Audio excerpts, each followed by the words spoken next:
This is the Sensei Podcast, where we help you make sense of investments and financial markets, where we help you make sensible financial choices. I am your host, Ndwati Karanja.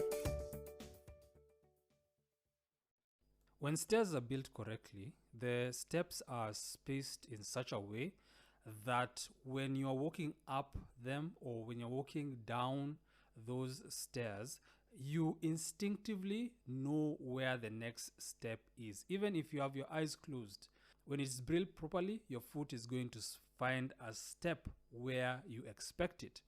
However, when the flight of stairs is not built properly, and imagine you're going down that flight of stairs in the dark, it is possible for you to lift up your leg and then to bring it down, and you find that there is no step where you expect it because they are not spaced in a natural way.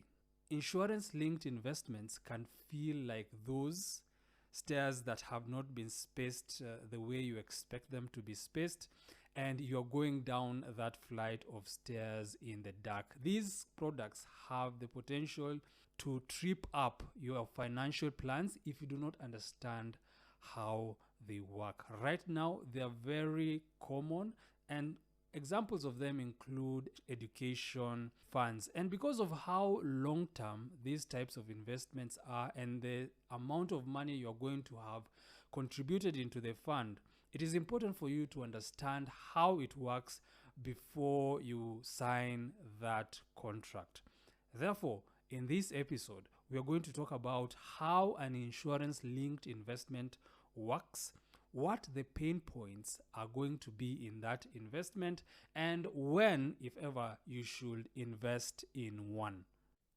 So how does insurance-linked investment work? First of all, we need to understand the purpose of this kind of product. It is meant to help you achieve a financial target with a degree of certainty. And therefore, the first thing about an insurance-linked investment is that you are assured of an amount at the end. As I said, an education fund is this kind of investment. And what usually happens is that you decide how much you would like to have, let's say, by the time your child is going to college. Let's use the figure of you would like to have 2 million to pay for college by the time they're going to college. And let's use the example of 20 years from now. So you have that specific target, that 2 million that you'd like to have 20 years from now. What the insurance or investment company does is that it sells you a product where you're going to be contributing a certain amount every month,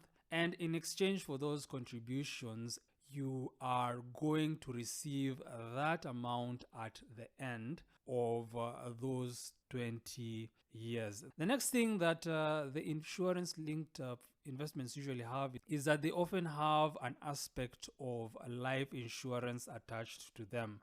And the purpose of this is to help you achieve that target in case of something happens to you. Still using the example of the education fund, in case you pass away before those 20 years are up, because of the life insurance aspect in the product, the company is going to pay out that amount that you are targeting to have at the end. Sometimes not only does it have a life insurance aspect, it might also have a disability insurance aspect attached to it. For example, if you become disabled and you can't work, then you have pretty much what you're targeting to have.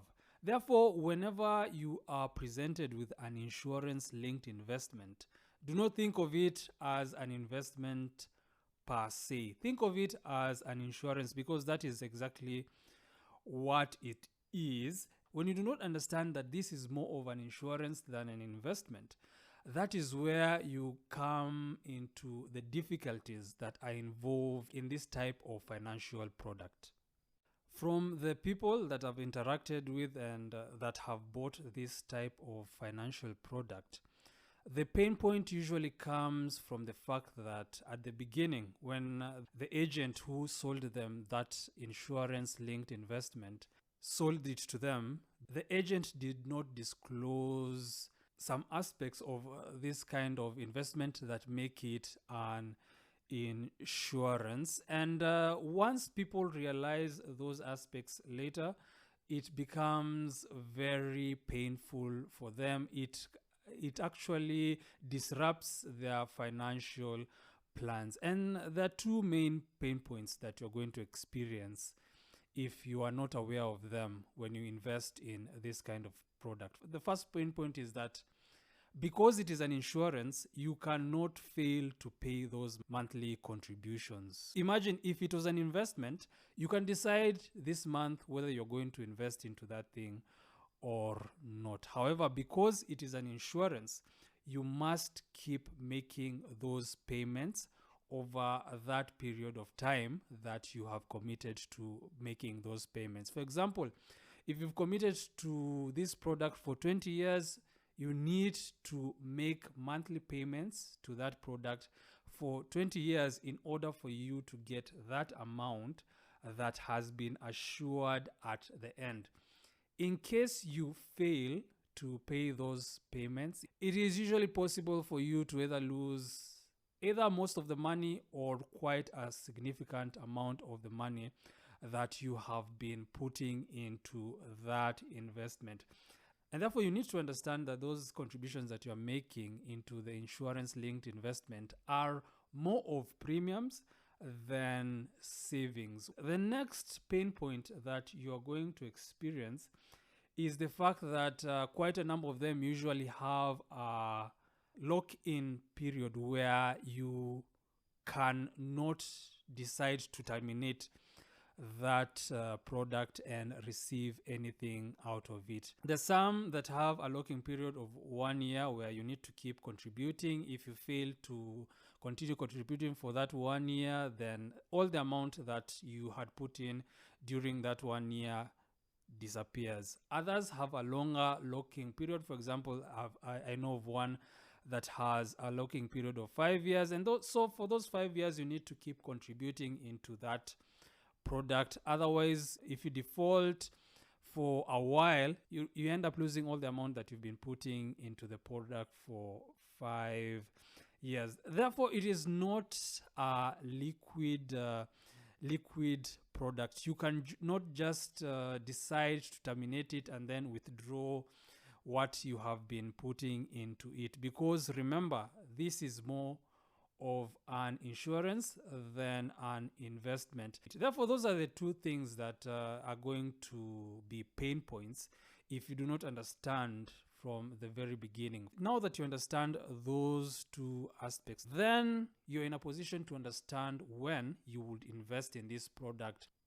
Therefore, when should you invest in an insurance-linked investment? First of all, you invest in it when you need that assurance, when you absolutely need to have that money with you 20 years from now. For example, when you're planning for your children's education, it is pretty possible to make a good estimate of how much they are going to need when they go to college. And therefore, if you're in a position where you have children who are dependent on you and you must have that money in the future, then in that situation, an insurance-linked investment might make sense to you. The next situation where you would invest in an insurance-linked investment is when you have achieved that kind of stability where you can keep up with those payments. Because as we said earlier, you need to keep up with those payments every month for you to get that amount that you have been assured. Therefore, think into the future. You're going to need to keep contributing for the next 20 years. Are you in a position for the amount that you have been asked to keep sending in every month? Are you in a position to send that money with a degree of certainty over the next 20 years? The third situation, when you would buy an insurance-linked investment, is when your portfolio can bear the reduced return, because you cannot be assured of an amount in the future and expect the contributions that you're making into the product to earn a high return. For example, if you are investing, let's say 10,000 shillings every month for the next 20 years, you are likely to receive about 4 to 5 million in assurance. That is the amount that they will probably assure you that you will receive. However, if you saved the same amount, 10,000 shillings per month, into a bond fund, you are likely, because of the higher returns that you will get from the bond fund, you're likely to have about 7.7 million at the end of that 20-year period. So that is quite a significant amount, almost 2.7 million. And therefore, you need to ask yourself, is the assurance that you're looking for worth that amount that you're going to forgo in terms of return? Therefore, think of those three things when you are thinking of getting an insurance-linked product.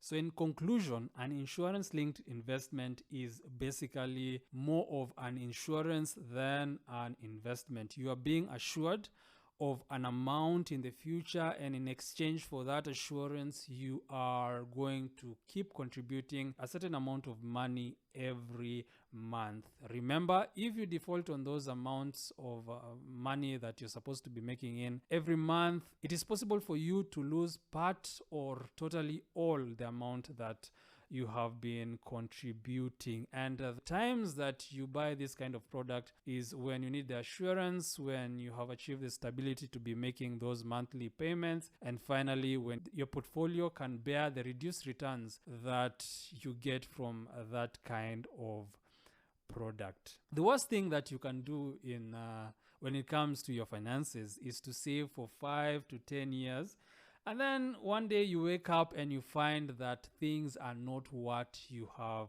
thought they were. Therefore, every time you're being sold a financial product of any kind, you need to understand how it works. You need to ask as many questions as you possibly can. Anytime you are going to commit to something that is a long-term thing, you need to be pretty sure about what you are getting into. And therefore, do not assume the person who's selling that product to you is on your side. Ask as many questions as possible, and it's going to save you a lot of heartache in the future. This has been the Sensei Podcast. We release new episodes on Wednesdays and Fridays. Please subscribe and leave a comment on your favorite podcast provider. I am Ndwati Karanja. Until next time.